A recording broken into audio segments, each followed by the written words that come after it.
Zoom bombing. What is it and how do you stay safe in today's new world? That's coming up next.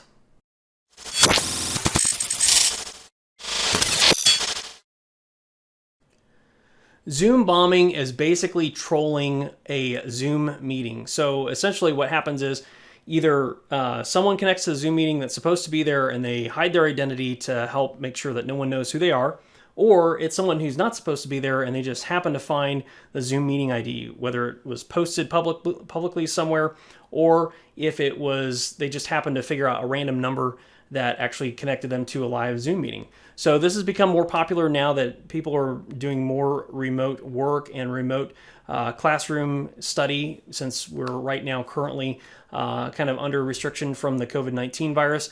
But basically what they're doing on these Zoom meetings is they're sharing content that's distracting.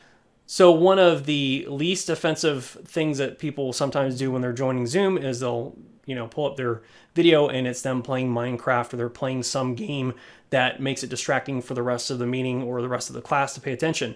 In worst cases, people are connecting and they're posting racist comments, be playing a video that's pornographic, or they could be putting up pornographic images. So this is a really big problem, and it's really difficult for people that are trying to leverage Zoom now to be able to communicate in this new world, and they're having to fight with these challenges. So what do you do if you're using Zoom? If you're hosting Zoom meetings, how do you make sure your meeting is safe from these Zoom bombers? Well, Zoom has published a list of best practices that you can go to visit. We'll have a link in the description below where you can go to that article and you can see for yourself what things that they recommend. One of the things they recommend is making sure you don't share the meeting link in a public place. So for example, if you're sharing it to a Facebook page, or if you're sharing it to your Facebook profile and you don't have your Facebook profile locked down, that's one of the ways that people can get these Zoom meeting links. Not only do they know what the meeting link is, but they also know what time the meeting is supposed to take place. So it just makes their life a lot easier to try and join something and disrupt it because you've given out all the information. So make sure you only send that information to trusted people that are supposed to actually be in the meeting. Another feature of Zoom is that you can use either your personal meeting ID or you can use a random meeting ID. The recommendation from Zoom is to use a random meeting ID, so that way every meeting that you schedule is a different randomized number. If it's using your personal number, then people know how to get into your meeting whenever they want to.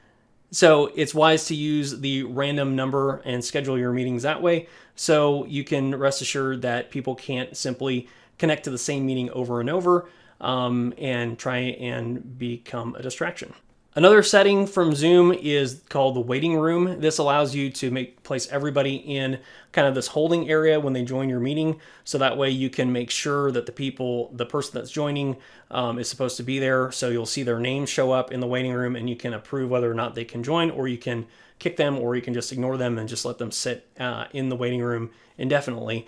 So that way you don't have to worry about it. Now, the downside to this is you're going to have to manage this. So if you're presenting, it could be a little bit of a hassle. One of the things that you could do instead of you doing it yourself, if you want to use the waiting room feature, is to have someone else kind of moderate for you.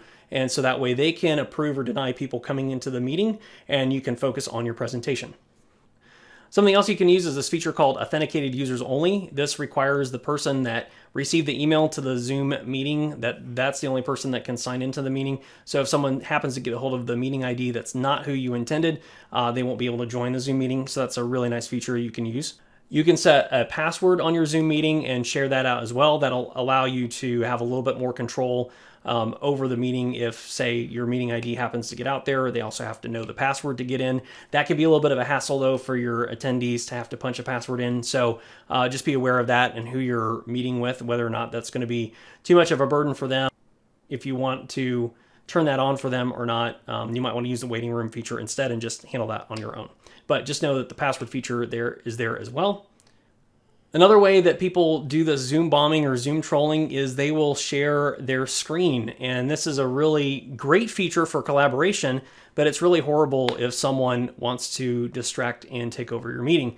So with screen sharing, make sure you have it set to only the host can share the screen. This just prevents people from inadvertently taking over the meeting and hijacking it to where you can't do anything but see whatever it is that the person on the other end wants you to see. Another best practice that's really good is to make sure everybody's muted when they join. This is just good all around, because when people join the meeting, you don't want to be distracted with people talking or eating or things like that you'll hear come over their microphone when you're trying to present or you're trying to have a conversation. It's just really distracting. So a really great feature to have on is just muting everybody on entry. They can unmute themselves and they can talk, or they can hold down the space bar and talk, and then when they let go of the space bar, it'll automatically mute back for them. That's a really nice feature to kind of keep things orderly, and also it cuts down on just the random chatter that tends to occur, especially when people don't realize their microphone is on, and they're the person that is ignoring you saying, everyone please turn off their microphones, because they think their microphone is off, and it's actually them.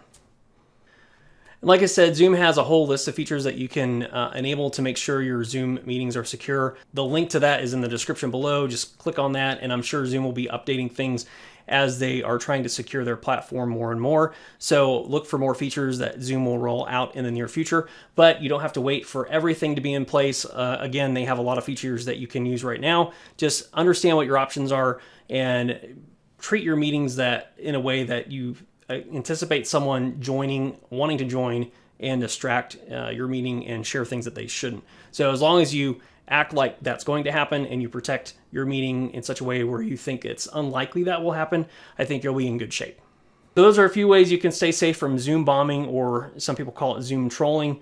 Hopefully that's helpful to you. If you'd like some instructions on what you have to do in order to disable these settings to make sure your conference is safe, then leave me a comment below and let me know what you would like help on, and I will record a video and post that, so that way everyone can make sure that their meetings stay safe and everyone can participate in this new world that we're living in, where pretty much everyone is working remote at the moment. So hopefully you liked this video. Hopefully it was helpful. If you liked the video, please be sure to hit the like button, and don't forget to subscribe to this channel, where our goal is to help you stay safe online and in the real world. All right, thanks for watching, and we will see you in the next one.